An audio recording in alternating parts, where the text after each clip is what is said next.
제가 오늘 귀한 분 모셨는데 제 멘토 되시는 오명전 과기부 총리 잠깐 오셨습니다. 약간 일단 소개해드린 겁니다.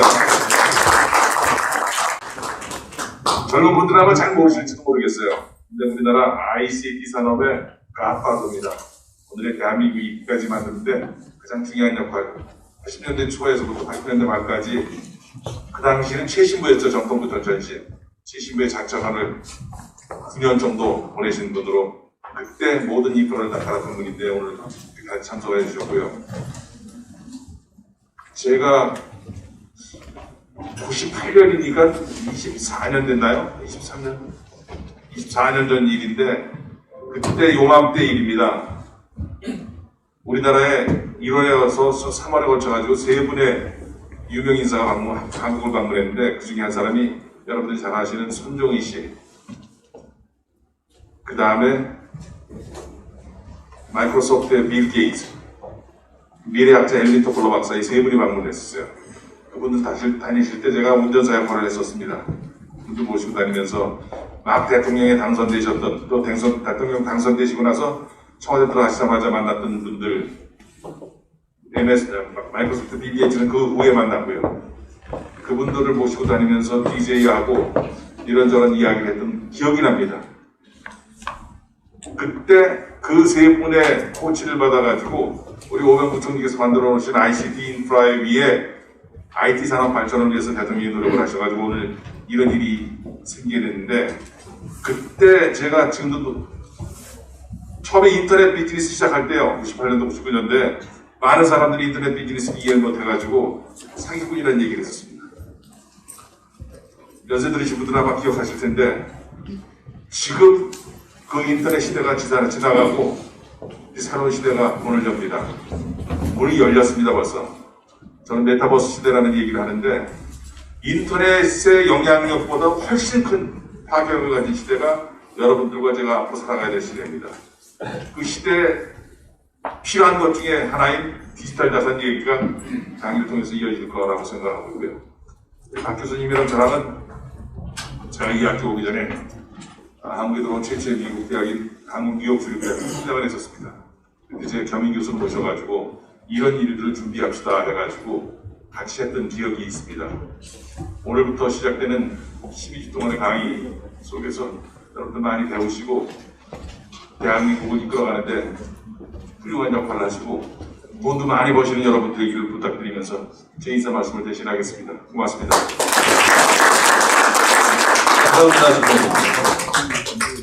자, 그러면은 저희가 3개월의 장정을 시작하는 오늘 일정을 시작하도록 하겠습니다. 이렇게 추운 날씨에, 그리고 아직 코로나가 왕성한 때 이렇게 모여주셔서 감사하고요. 다행히 며칠 전에 10시까지 열어도 된다 이렇게 됐어요. 식당은 9시까지인데 학교는 10시까지 되는데 정리하고 뭐 청소하고 그래서 저희는 공식적으로 9시 반까지 하도록 하겠습니다. 조성우 씨, 저기에 불 좀 꺼주세요. 그러면 제가 오늘 시작하는 발표를 하도록 하겠습니다. 저희 이름을 저희가 이제 에카스 코이너스 클럽이라고 이름을 줬고요. 왜 이런 이름을 졌는지는 제 차차 말씀드리겠고, 저희 목적을 설명하기에 앞서서 워렌 버핏이 한 말부터 시작하겠습니다. 잠자는 동안에도 돈이 들어오는 방법을 찾아내지 못한다면 당신은 죽을 때까지 노동을 해야 할 것입니다. 저희가 여러 가지 목적이 있지만 가장 큰 목적은 이 잠자는 동안에도 돈이 들어오는 어떤 방법론을 숙지하고 이해하고 그걸 훈련하는 것이 가장 중요한 목적이라고 저희는 개념을 잡아봤습니다. 아무래도 뭐 돈 버는 걸 제일 관심 있어 하시잖아요. 그렇죠? 그래서 저희 에카스 코이너스 클럽의 그 홍보 자료를 보면 10년에 1000%를 버는 실전 코인 투자 클럽이다. 제가 이렇게 제목을 잡았더니 여러분들이 좀 반발하시더라고요. 우리 김철호 총장님 별로 안 좋아하시고, 야, 도대체 10년에 10배를 번다고 만약에 보장을 한다면 건 법적으로 나중에 문제 생기는 거 아니냐. 물론 저도 금융업계에 오래 있었으니까 이제 그런 리스크는 다 알지만 제가 자신 있기 때문에 이 제목을 그냥 강행했습니다. 그래서 여러분들도 오늘 한번 강의 들어보시고 이게 확실하다, 그럴 수 있을 거라고 생각해서 제가 이렇게 잡아봤고요. 그래서 첫 번째 강의가 제가 하는데요. 10년에 10배 만드는 실전 코인 투자 비법입니다. 10년에 10배라는 건 똑같죠. 10년에 1000%. 근데 제가 이걸 갖고 뭐 홍보자를 만드는 과정에서 회사 내에서도 지금 갈등이 있었어요. 야, 이거 지금 너무 심한 거 아니냐, 그런 것도 있었고, 약간 뭐 과대 홍보 아니냐, 혹은 뭐 법적 문제 생기는 거 아니냐, 심지어는 뭐 독재 아니냐, 뭐 이런 얘기까지 있었는데, 어쨌든 제가 자신 있게 한번 이렇게 써봤습니다. 우선 72의 법칙을 좀 설명드리겠는데요. 72의 법칙 아시는 분들 많이 계실 것 같은데,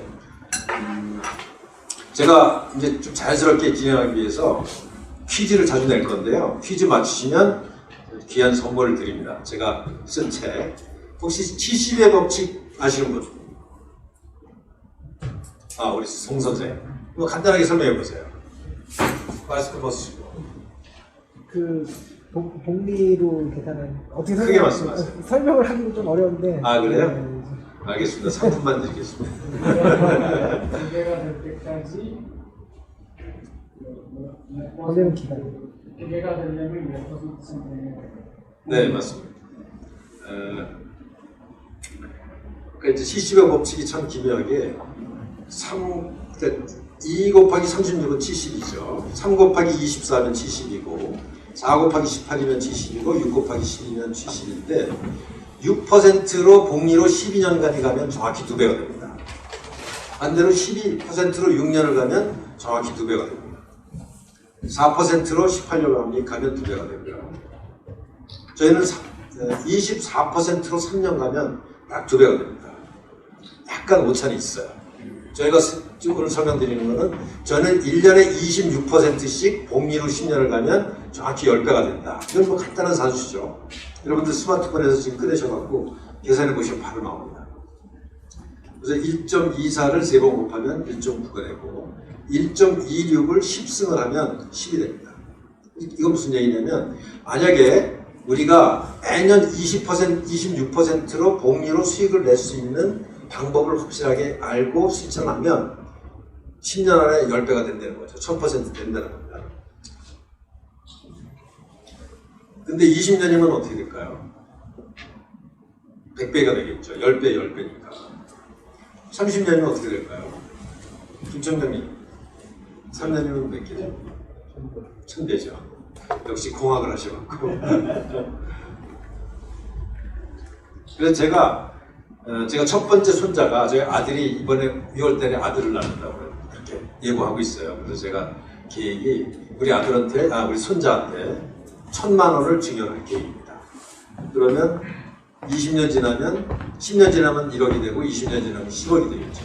이 원리대로 투자를 한다면 여기에다가 이런 방식으로 투자를까지 교육시키면 아마 우리 손자는 경제적인 문제는 해결을 하는 평생 걱정 안 하는 사람이 될 거라고 저는 생각하고 저희 가장 큰 유산이라고 생각합니다. 제가 이 강의를 녹화해서 들려줄 수도 있을 것 같아요. 자, 그러면 여러분들이 어떻게 보기엔 좀 황당한 얘기를 하는 것 같은데 한번 귀담아 들어봐 주시기 바랍니다. 자, 여러분들 투자하면 뭐 생각나는 게 많죠. 가장 기본적으로 부동산, 뭐 주식, 뭐 이런 걸 많이 생각하시는데 부동산 한번 보겠습니다. 이 강남 아파트 주가 지수, 이게 저 국민은행에 나온 데이터를 제가 분석을 한 건데요. 이게 2005년 1월을 100이라고 기준으로 해서 인플레이션으로 보정한 데이터입니다. 제가 로 데이터를 가공한 거예요. 여기 보면 특이하게도 빨간색 그려진 거는 가격을 많이 올라가요. 이상하죠. 우리 이명박 대통령께서 지금 감옥에 계시지만 부동산은 굉장히 잘하셨습니다. 여러분들 피부로 느끼시죠? 부동산 진짜 너무 많이 올랐다.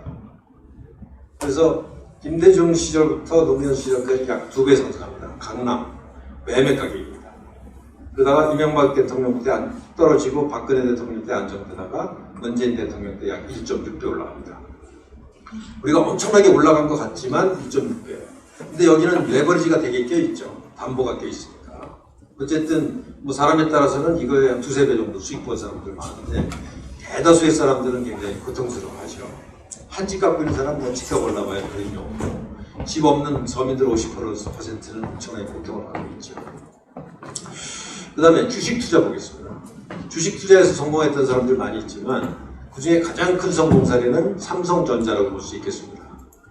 2006년도에 약 100조였어요. 시가총액이.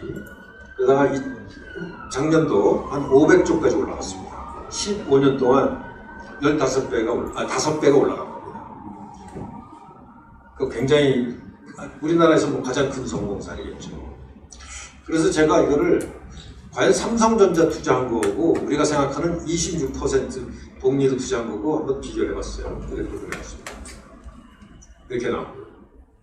삼성전자가 아무리 대박난 주식이라 하더라도 26% 복리에 비하면 아무것도 아닙니다. 같은 기간 동안 10년이 지나면 10배가 된다고 했죠. 15년이 지나니까 35배가 됩니다. 그리고 이 등락도 없죠. 만약에 이게 가능하다면 진짜 환상적인 거죠. 근데 전통적인 금융에서는 거의 상상하기 어려운 방법입니다. 근데 암호화폐 가상 투자에서는 이게 가능해졌어요. 저희만 가능한 게 아니라 세계의 젊은이들, 세계에 앞서가는 사람들이 이미 이렇게 다 투자하고 있습니다. 우리나라 사람들이 잘 모르고 있을 뿐이에요. 여기 계신 분들도 상당히 많은 분들 이미 아실 거예요. 근데 그거를 우리가 확실히 이론적으로 알고 그걸 실천할 수 있는 또 습관을 들이고 그 원리를 확실히 이해하는 것이 이번 강의의 목적입니다. 자, 그래서 이제 제가 헤지펀드, 저희가 하는 방식이 헤지펀드와 좀 관계가 있는데요. 헤지펀드를 해석할 때 몇 가지 좀 이해하셔야 되는 게 있는데, 그 드로우다운이라는 개념이 있습니다. 그러니까 이게 이제 예를 들면 내가 삼성전자를 상당량 보유했을 때 가격이 올라가기도 하지만 떨어지잖아요, 그죠? 근데 그게 피크에서 얼마나 떨어지느냐 중간중간. 이때는 31% 떨어졌고 2012년경 잘 올라갔지만 2018년경에는 40% 떨어집니다. 그리고 최근에도 작년에도 피크에서 24% 떨어져요. 이거를 헤지펀드 업계에서는 드로우다운이라고 얘기합니다. 드로우다운, 끌어내린다는 뜻이죠. 그래서 길게 이렇게 드로우다운 중에서 가장 큰 거를 뭐라고 하냐면 맥시멈 드로우다운이라고 해요. MDD라고 얘기하죠. 이런 용어는 좀 이제 헤지펀드 투자를 이해하시는데 꼭 필요한 용어입니다. 그래서 제가 미리 설명드리는 거고요. 그 다음에 하이 워터마크라는 개념이 있습니다. 이건 뭐냐면 헤지펀드 운영에 있을 때 이게 드로우다운이 생기면 그 자산운용사, 헤지펀드 회사가 퍼포먼스 피를 못 받아요. 그러니까 자산운용사나 헤지펀드 회사는 매니지먼트 피를 대개 한 1, 2% 받고 그건 이제 자산량에 비례한 겁니다. 근데 퍼포먼스 피는 이익 낸 거에 한 뭐 20%, 10% 받습니다.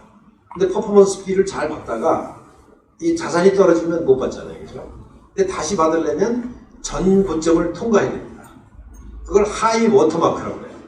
그러니까 워터 레벨이 있잖아요. 댐이 있을 때 그 댐을 넘어가야만 이제 퍼포먼스 피가 생긴다는 거죠. 그래서 사실 헤지펀드를 운영할 때 굉장히 어려운 점이 드로우다운이 생겨갖고 하이 워터마크를 통과하는데 시간이 오래 걸리면 굉장히 어렵습니다. 지금 저기 그 영국의 최대의 자산운용사를 운영하시는 사장님도 와 계시는데 나중에 소개해드리겠습니다만 뭐 그거는 이런 게 상식적으로 잘 알고 계시겠지만 모르는 분들 많으실까봐 제가 기초 상식으로 좀 말씀드렸습니다. 자, 그래서 저희 팀이 하는 사업이 이제 몇 가지가 있는데 그 중에 하나가 헤지펀드 운영 사업입니다. 그 중에서 암호화폐로 헤지펀드를 운영하는 사업인데요. 그 회사 이름이 리앤팍 파트너스라고 해서 저기 이씨 두 분, 저까지 박씨 두 사람 있는 회사입니다. 저희가 이거를 금년 초부터 이제 여러 가지 리서치를 하고 테스트를 하다가 작년도 8월 3일부터 한 166일간 운영을 한 실제 실적입니다. 이 파란색이 저희 NAV 곡선입니다. NAV라는 것은 Net Asset Value라고 해서 처음에 1000에서 시작해서 가격이 그 자산이 늘어난 걸 지금 표시한 건데요. 그래서 166일 동안 50% 수익이 났습니다. 연일로 계산하면 110%입니다. 근데 여기서 근데 이 기간 동안 비트코인은 굉장히 등락이 심했죠. 비트코인이 떨어질 때도 우리가 비트코인과 이더리움에 주로 투자한 겁니다. 근데 비트코인 가격이 떨어져도 우리는 손실이 안 나고 오히려 이익이 났죠. 이런 방법론을 제가 이제 오늘 여러분들한테 가르쳐 드리려고 하는 겁니다. 그래서 이제 이거를 하려면, 근데 이제 그 밑에 노란색을 보면은 이게 이제 데일리 프로필 로스입니다. 하루에. 그러니까 이 헤지펀드는 대개 당일 평가를 매일같이 시가 평가를 합니다. 그래갖고 하루에 얼마 버는지 얼마 손실 보는지 쭉 나오는데 최근에 한 2달 정도 보면 위로 올라가는 거는 이익을 본 거고요. 하루에 1%, 밑으로 떨어진 건 최대 하루에 1%씩 떨어져서 이게 이제 누적되면 저 위에 있는 파란색 NAB 곡선이 생기는 거고요. 근데 보면 MDB가 1.3%라고 써 있죠. 그러니까 피크에서 밀리는 게 1.3%라는 겁니다. 근데 여러분들 생각해 보세요. 주식이라든가 뭐 채권이라든가 부동산이라든가 내가 갖고 있는데 꽤 꾸준히 올라가는데 밀렸다가 다시 올라가는데 1.3%밖에 되지 않는다. 이건 아주 환상적인 투자라고 볼 수 있죠. 제가 실제 그런 퍼포먼스를 하고 있는데요. 이 정도가 기존 전통적인 자산운용업계에서 보면은 너무나 대단한 것 같지만 실제로 미국에서 지금 헤지펀드는 이거보다 훨씬 잘하고 있습니다. 저희도 앞으로 시스템을 충분히 갖춰서 이거보다 더 잘할 준비를 충분히 하고 있고요. 놀라운 일이 벌어지고 있습니다. 요즘 이제 파이어족이라는 말들이 있더라고요. Financial Independence and Retire Early. 재무적으로 자유로워지고 빨리 은퇴하자. 이런 사람들이 많이 생겨나고 있습니다. 파이어족. 그 수많은 젊은이들이 요즘 파이어족이 되고 있는데 바로 암호화폐 투자에서 생겨나고 있어요. 놀라운 일들이 지금 벌어지고 있습니다. 자, 그럼 파이어족에 대해서 뭐 할 건데 빨리 은퇴해서 제 친구들 빨리 은퇴했는데 굉장히 어렵게 살더라고요. 할 일이 없어서 너무 심심한데 지하철 공짜로 타고 산에 다니는 게 일이고 저는 그래서 좀 원래 제가 10몇 년 전에 은퇴했다가 비즈니스로 다시 복귀했습니다. 어쨌든 이제 파이어족이라는 게 요새 인기인데 그러면 조기 은퇴해서 뭐가 목적이 있어야 될 거 아니에요. 그렇죠? 그래서 저는 조기 은퇴해서 뭐 할 건데 왜냐면 제가 오늘 강의 그리고 앞으로 3개월 동안의 강의를 하면 여러분들 조기 은퇴할 수 있는 어떤 방법론을 스스로 터득하실 거라고 믿습니다. 근데 그런 좋은 방법론을 왜 가르쳐 주는데 이제 이런 얘기를 하고 싶은 건데요. 어떤 측면에서 보면 이게 비밀이 아니에요. 세상 사람들이 일부는 알고 있습니다. 근데 저는 우리나라에 가급적 많은 사람들이 그러니까 미국이나 유럽의 선진국 사람들 많이 알고 있어요. 중국 애들도 잘합니다. 근데 우리나라의 이 지식을 가급적 빨리 퍼뜨려서 우리나라 사람들이 많은 사람들이 잘 살게 되기를 원하는 거고요. 그래서 그러면 조기 은퇴해서 뭐 할 건데 우리가 재정적으로 자유로운 상태에서 조기 은퇴하면 할 일이 많잖아요.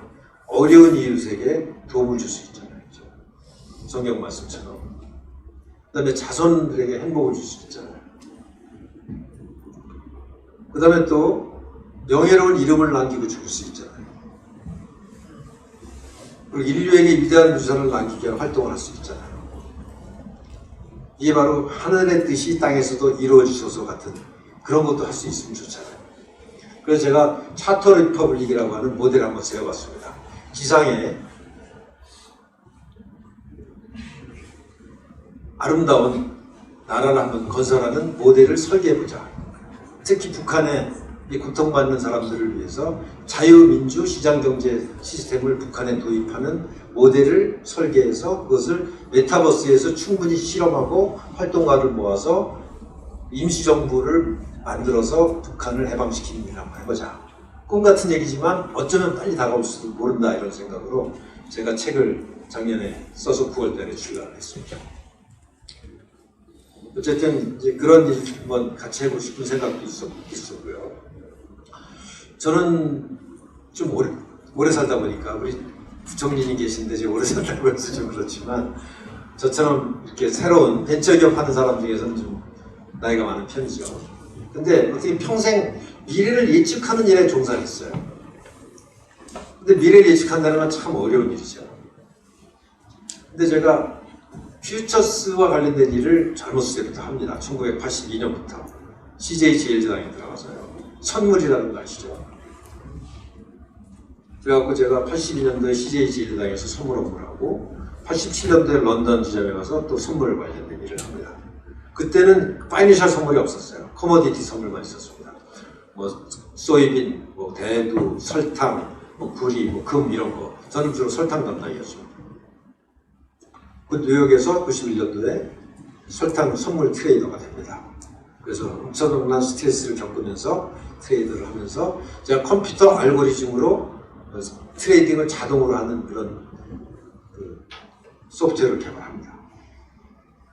그리고 95년도에 그 기술을 이용해서 선물 알고리즘 트레이딩하는 헤지펀드를 설립합니다.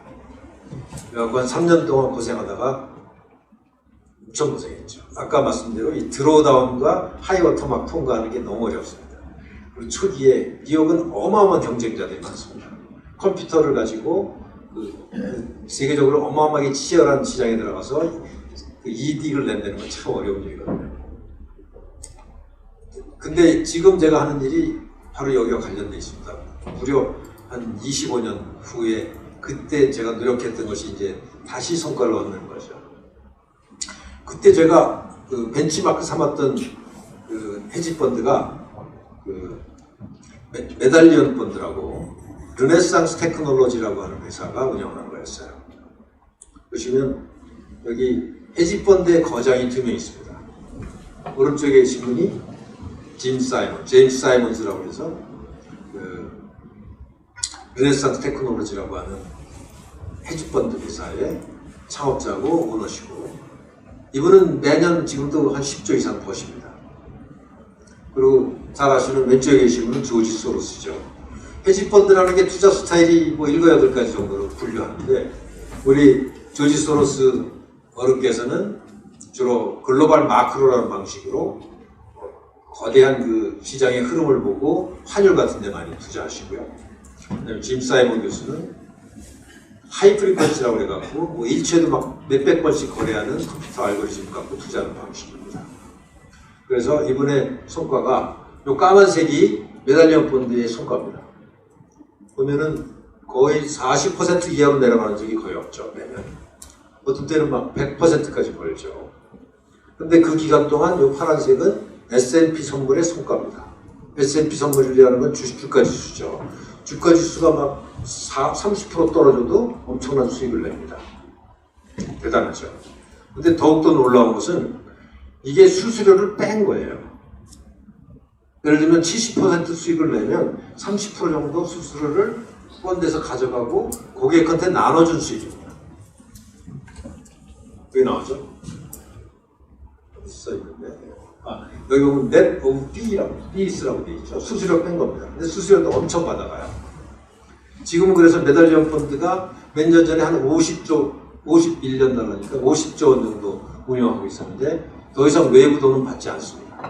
워낙 자기 돈이 많이 벌고 있어서 어쨌든 어마어마한 그 신화적인 그 펀드인데요.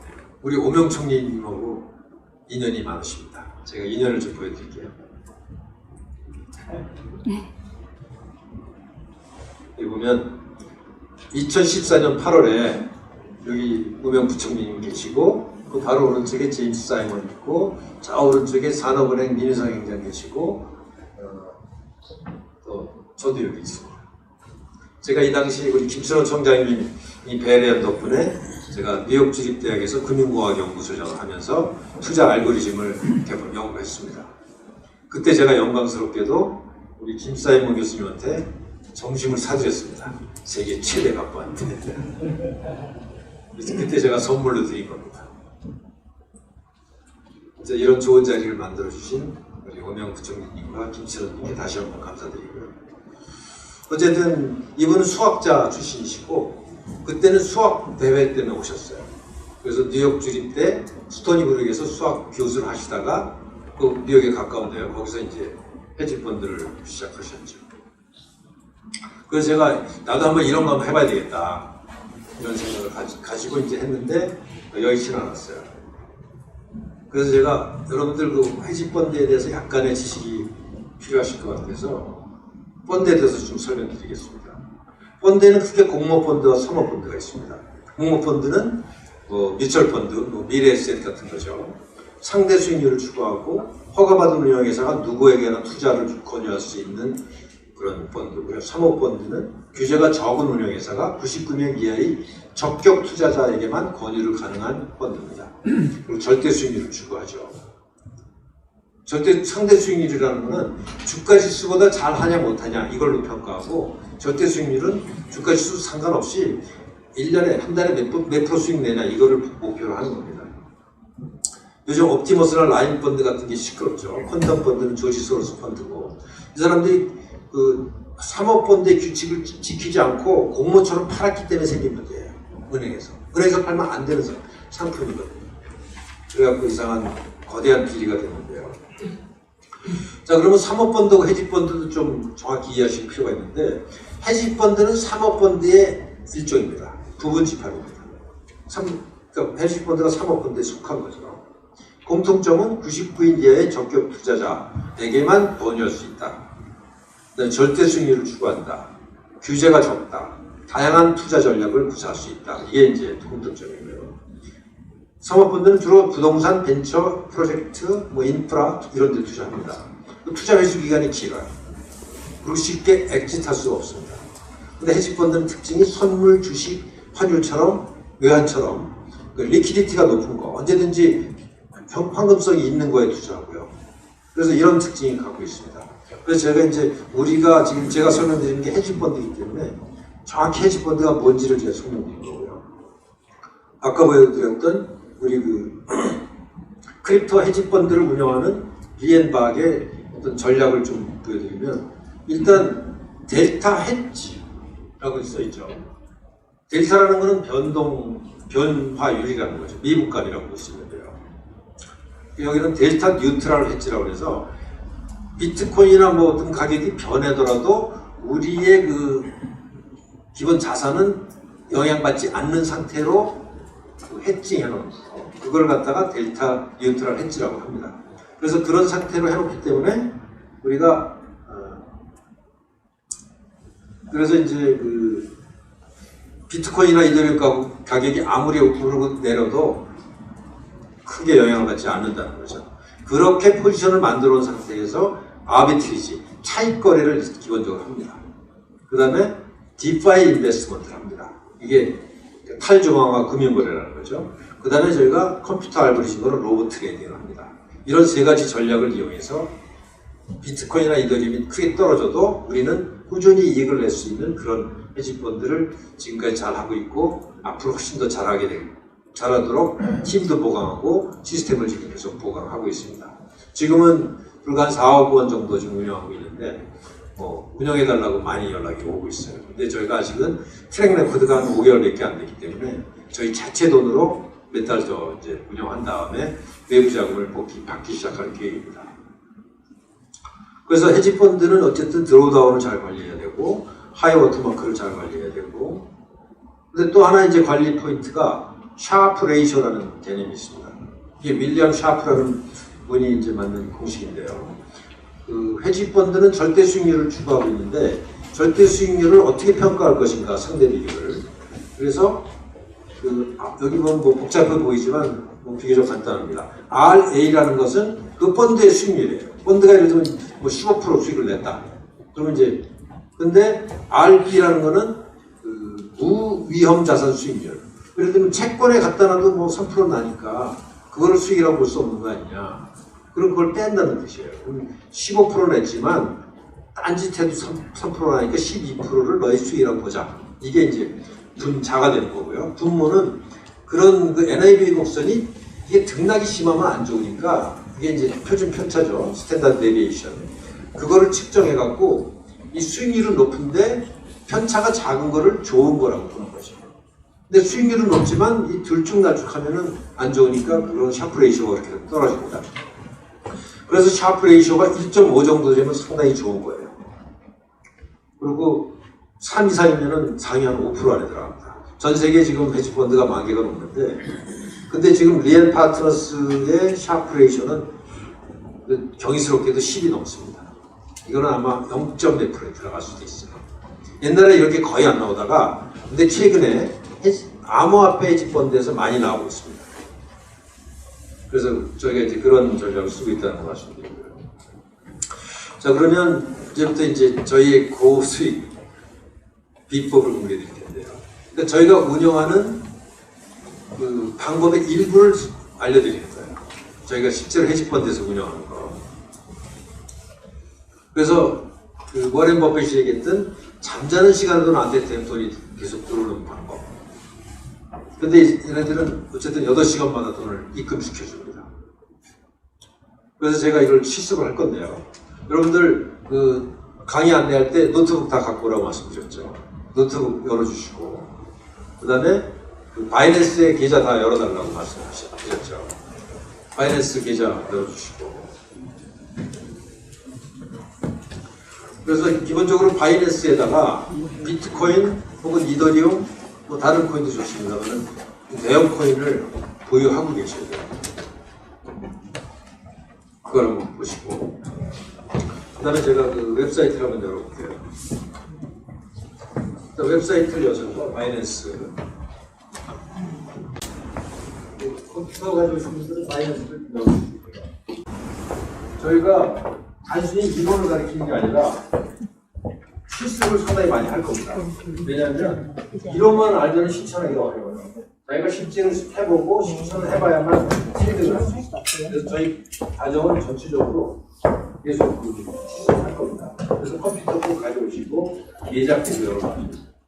그래서 여기 이제 바이낸스 사이트 들어가서 이게 이제 마켓이라는 게 있고, 마켓에 들어가 보면 이제 뭐 예를 들면 비트코인 이렇게 거래할 수가 있어. 근데 여러분들 직접 컴퓨터에서 해보셔야 돼요. 여러분들 직접 컴퓨터에서 해보시는데 여기에서 그 메뉴를 어디 가냐면은 여기서 보시면 여기 이 중에서 마켓에서 마켓이 굉장히 많죠, 여러 가지가.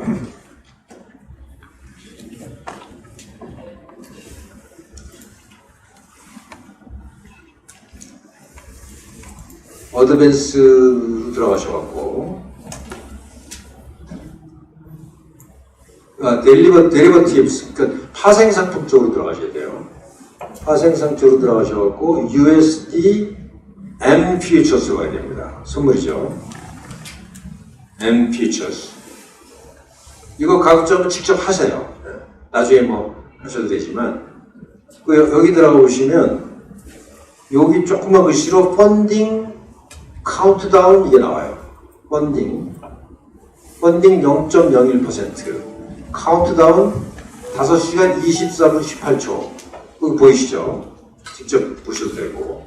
이게 뭐냐면은 5시간 24분 11초 후에 0.01%를 주겠다는 거예요.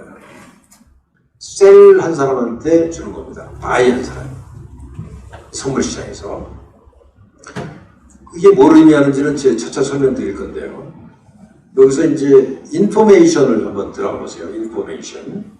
들어가셔갖고 펀딩 레이트, 리얼타임 펀딩 레이트 먼저 들어가 보세요. 리얼타임 펀딩 레이트를 보면 여기 쭉 나오죠. 5시간 23분 40초 후에 펀딩 레이트가 이렇게 결정될 거다. 스시 USDT, 뭐 BTC USDT, 비트코인과 USDT의 거래죠. 거래 쌍이죠. 그리고 인포메이션에서 펀딩 레이트 히스토리를 한번 들어가 보시면 이렇게 뭐가 그림이 나오죠. 이게 펀딩 레이트의 히스토리입니다. 리얼타임으로 대개 0.01%를 줘요. 근데 오르락 내리락 하죠. 이게 지금 뭐 아시는 분도 계시지만 어리둥절하실 수 있는데 이게 뭐냐면 선물이라는 거는 대부분의 경우에 현물 가격보다 비쌉니다. 그걸 콘텐코 현상이라고 하는데, 그래서 선물을 판 사람이 산 사람부터 0.01%를 받는 거예요. 8시간마다. 그래서 제가 그리고 여러분들이 직접 이걸 해보시는 게 좋아요. 여기 보면 Save as CSV라고 나오죠. 그러니까 엑셀에다가 다운로드 하시면 한 2년 반 데이터가 나옵니다. 그래갖고 이 데이터를 가지고 여러분들이 직접 그래프를 만들어 보셔야 돼요. 그래서 저희가 이게 오늘 하루 강의가 아니잖아요. 그죠? 앞으로 3개월 할 건데 제가 숙제 내는 걸 확실히 해주셔야 됩니다. 일단 여기 들어가셔가지고 CSV로 펀딩 레이트 히스토리를 다운로드 하셔갖고 이걸 그래프를 꼭 만드셔야 돼요. 그래야 체감을 합니다.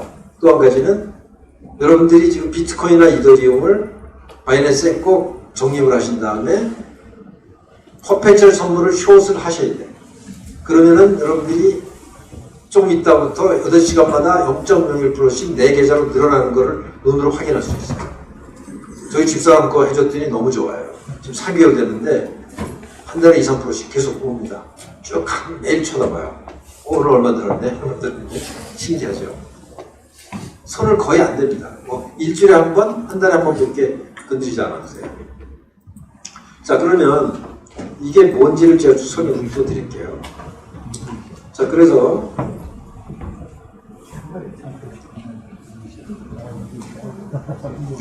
이게 이제 1년 동안 제가 아까 말씀드린 그 방법으로 비트코인을 롱이라는 거는 그냥 보유하고 있다는 뜻입니다. 선물에서 숏이라는 거는 매도를 쳤다는 뜻이에요. 우리나라 주식에서는 공매도와 비슷한 겁니다. 그래서 비트코인을 롱으로 가져가고 숏으로 퍼페철 선물, 퍼페철이라는 게 연속 혹은 영구라는 뜻입니다. 그 선물을 이렇게 해놓으면 8시간마다 생긴 그 펀딩 레이트 때문에 이런 수익률 곡선이 생깁니다. NAV죠. 그리고 이 밑에 파란색은 이게 8시간마다 하루의 수익이에요. 이쪽에 보면은 상당히 높죠. 근데 중간에 약간 빠진 데도 있지만 그 0.03% 정도 거의 나옵니다. 그러니까 0.01%가 8시간 만에 나오면 하루에 0.03%죠. 0.3%가 360이라면 대개 한 10% 나오는 겁니다. 기본이 펀딩 레이트의 기본은 10%예요. 근데 이렇게 시장이 와일드할 때는 이렇게 펀딩 레이트가 커지고 약간 시장이 패닉하게 빠질 때는 펀딩 레이트가 마이너스가 됩니다. 그래서 여기도 보면 아까 그 이 데이터가 제가 아까 그 바이낸스 사이트에서 다운로드 해갖고 지금 그린 거예요. 그냥. 여러분도 똑같은 그림을 그려보시라는 거예요. 크게 어렵지 않습니다. 그래서 이제 바이낸스에서 시습을 해야 되는데 나는 바이낸스에서 퍼페철 선물 매도를 하기 쉽다, 해봤다 하는 분 한번 손좀 들어보세요. 많이 계시네요. 이분들은 잘 아시는 건데 그 해보시는 거 어땠어요? 쉽죠? 어렵나요? 아주 쉽죠? 실제로 자기가 해보면 그냥 5분만 생각하면 할 수 있어요. 누구나. 그렇죠? 그러니까 꼭 해보셔야 돼요. 근데 안 해보면 너무나 두려워요. 그러니까 처음엔 조금만 하세요. 뭐 10만 원어치 하셔도 되고 100만 원어치 하셔도 되고 뭐 자신 있는 분은 뭐 몇십억 하셔도 됩니다. 금액과 별로 상관이 없이 똑같은 수익률이 나와요. 근데 이거는 제가 이론적으로만 설명드리는 건데 실제로 해보시면 실감을 확실히 할 수 있습니다. 실제로 여기 굉장히 많은 분들 하시잖아요. 자, 그럼 이렇게 하면 이게 왜 생기는지 좀 원리를 이해하시는 게 필요합니다. 왜 생기냐면 이 컨텐고라는 거는 모든 선물에서 다 생깁니다. 제가 40년 전에 설탕 선물할 때도 컨텐고라는 말을 처음 배웠어요. 왜냐하면 선물이라는 거는 미래 가격이기 때문에 현재 가격하고 이자율 차이 때문에 생기는 경우가 많고 수급 임밸런스 때문에 생깁니다. 어쨌든 이제 그런 원리 때문에 선물 가격은 현물보다 비싸다는 것을 일반 용어로 컨텐고라고 하고요. 원칙적으로 이제 이자율 차이에서 생기기도 합니다. 주로 생기죠. 그다음에 백어데이션이라는 단어도 있는데요. 이거는 선물이 예외적으로 현물보다 싼 현상을 말해요. 근데 일반적으로 선물은 델리버리라고 해서 대개 3개월마다 한 번씩 현물하고 현물이 만나서 델리버리를 한다고 해요. 근데 퍼페추얼 선물은 8시간마다 델리버리 한다고 생각하시면 돼요. 이게 델리버리가 있는 선물은 좀 복잡합니다. 사람이 직접 가서 청산을 해야 돼요. 그 현물로 바꿔야 되고. 근데 그런 문제를 해결하기 위해서 퍼페추얼 선물이라는 게 생긴 겁니다. 8시간마다 자동적으로 정산해 주는 거예요. 그래갖고 선물 가격과 현물 가격을 계속 맞춰나가는 겁니다. 근데 보면은 여기서 제가 아까 말씀드렸던 맥시멈 드로우다운이 0.4%밖에 안 되는 거예요. 굉장히 훌륭한 투자죠. 헤지펀드라고 생각해도. 그리고 30% 이익이 났어요. 지난 1년간. 대단하죠. 이게 복리도 아닙니다. 달리로 그렇습니다. 근데 이거를 제가 2년 그래프를 그려봤어요. 여러분들도 직접 확인해 볼 수 있습니다. 여기 바이낸스도 있지만 뭐 바이비트 같은 큰 선물 거래소 가면 이게 다 있거든요. 그래갖고 직접 들어가셔갖고 2년치 데이터를 한번 다운로드 하셔갖고 그래프를 그려보시면 이렇게 나옵니다. 비트코인이 한 150%, 이더리움이 한 165% 나왔죠. 이것도 달리로 계산한 거예요. 그러니까 1년간 달리로 계산하면 비트코인이 23%, 이더리움이 32%, 리플이 28%, 이오스가 37% 나옵니다. 이렇게 가격이 수익률이 차이 나는 것은 리스크 차이와 이자율 차이 때문에 그렇습니다. 아무래도 비트코인보다는 이더리움이 리스크가 더 크다고 보기 때문에 이자율이 더 높은 겁니다. 어쨌든 이자율 차이와 또 하나 중요한 건 달러 가치 하락 때문에 그런 거예요. 지금 달러 가치는 하락하는데 비트코인 가치는 보존될 수 있다고 사람들이 생각하잖아요. 최근에 달러를 어마어마하게 찍었죠. 지난 한 50년간 달러 가치가 한 80% 떨어졌습니다. 대한민국의 달러 가치는 한 90% 이상 떨어졌고요. 근데 여러분들이 월급 똑같이 받거나 은행에다 융자금 갖고 있으면 뭐 50% 엄청나게 떨어지는 거죠. 제가 보기엔 요즘은 거의 5 내지 10%씩 떨어진다고 보셔야 될 것 같아요. 근데 비트코인이나 이더리움은 안 떨어지잖아요. 화폐를 정부가 마구 풀지 않잖아요. 비트코인은 화폐 발행량이 통제되잖아요. 아무도 건드릴 수 없고. 그래서 이 차이가 생기는 겁니다. 비트코인이 어쩌면은 그냥 회화한 거야. 달러가 잘못된 거죠. 그 차이를 달러나 원화를 갖고 있어서 손해볼 거냐, 아니면 암호화폐를 활용해서 그 가치를 오히려 더 향유할 거냐, 이거를 여러분들이 판단하셔야 된다는 거예요. 그리고 이제 바이셀이 인밸런스 할 때, 폭등할 때는 이게 좀 많고 폭락할 때는 약간 줄어들고 그런 현상입니다. 그래서 제가 이론적으로 설명드렸는데 꼭 해보시면 돼요. 그리고 바이낸스에서 꼭 숏을 하시는데 물량이 똑같아야 돼요. 예를 들면 내가 1,000만 원어치 비트코인을 갖고 있다. 그러면 그 퍼페철 선물을 1,000만 원어치 매도를 해야 됩니다. 이해하셨죠? 혹시 이해 못하신 분들은 저희 그 멤버들이 실제로 할 수 있도록 도와드릴 거예요. 쿠션을 만들 수 있도록. 그런 다음에 여러분들이 가급적 매일같이 기록을 해놓으시는 게 좋아요. 아, 오늘 얼마 늘었는지, 얼마 줄었는지. 그래갖고 그걸 엑셀에다가 펴갖고 실제로 여러분들이 이 강의 끝날 때까지 오늘부터 시작해서 3개월 동안 또 직접 해보세요. 그러면 여러분들이 확실하게 체득할 수 있을 겁니다. 근데 이게 좀 황당한 얘기 같은데 이게 황당한 얘기냐. 제가 최근에 기사를 좀 찾아봤어요. 21년도에 암호화폐 해지펀드는 경쟁자가 없었다. 수익률 200%였다는 거예요. 제가 해지펀드 업계 30년 있었거든요. 대개 해지펀드가 평균 수익률이 5 내지 15%입니다. 여기도 보면, 기사에도 보면, 그 암호화폐 말고 다른 거는 26%였다고 나오죠. 그 다음에 미국 주가가 워낙 작년에 좋았는데도 불구하고 해지펀드의 평균 수익률이 26%였는데 암호화폐 해지펀드는 200%였다는 거예요.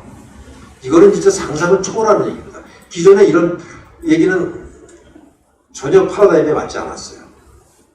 근데 평균이 200% 되는 얘기는 잘한 애들은 300%, 500% 했다는 얘기예요. 평균이 100%입니다. 이게 인덱스인데 인덱스는 여러 가지 주요 해지펀드를 평균 낸 거거든요. 그러니까 이게 장난이 아니라는 걸 여러분들 아실 수 있을 거예요. 최근에 신문 기사를 몇 개 더 보면 해지펀드 매니저 3분의 1이 암호화폐 투자할 거다. 조지 소로스의 펀드도 비트코인 투자 나섰다. 해지펀드가 움직인다. 해지펀드들 5년 이내에 암호화폐 투자 늘릴 거다.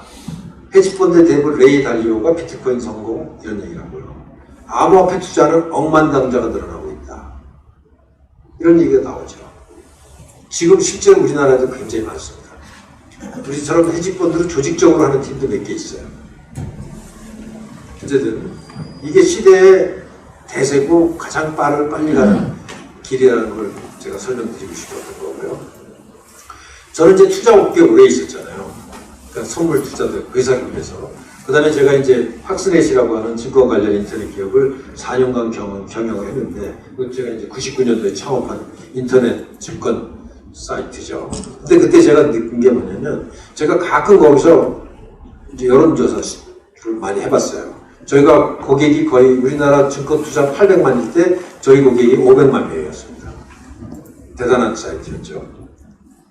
근데 거기서 제가 수시로 이제 여론조사를 해보는데, 당신들 투자한 지 얼마 됐냐? 손실 나냐? 이익 봤냐? 이걸 가끔 물어보면 상승장에서도 70%가 손해봅니다. 6개월 안에 반토막 나요. 주로 단타 치는 사람들. 그래서 내가 이거 증권시장이 이거 큰일이구나. 그럼 외국인들이 다 돈 벌어가고 기관 투자가들이 돈을 벌어가고 특히 단타 치는 사람들은 망하는 경우가 너무 많아요. 그래서 주식하다만 패가망신했다는 얘기가 우리나라에 많잖아요. 그래서 제대로 투자 공부를 하지 않으면 투자는 위험하다. 근데 앞으로 시대는 월급 받아갖고 살기 힘든 시대니까 투자를 하긴 해야 되는데 이 투자 원칙을 어떻게 세울 것인가, 어떤 방법으로 어떤 종목에 투자할 것인가가 제가 오늘 강조하는 내용입니다. 그래서 저는 우리가 투자를 하려면 저 같으면 이렇게 하겠어요. 자산의 80%는 델타 뉴트럴 헤지 퍼페추얼 선물 매도해. 그리고 잊어버려. 그래서 내가 1억 정도 있다. 아니면 내가 아파트 값이 올라서 한 10억 정도 더 융자받을 수 있어. 그러면 그 중에서 8억은 여기다 놓으면 얼마 나올까요? 2억 나오잖아요. 2억. 1년에. 한 달에 2천만 원 나오는 거예요. 그럼 아파트 왜 갖고 있어? 팔아갖고 조금 안 들어갔는데 작은 데로 가서 일로 가지.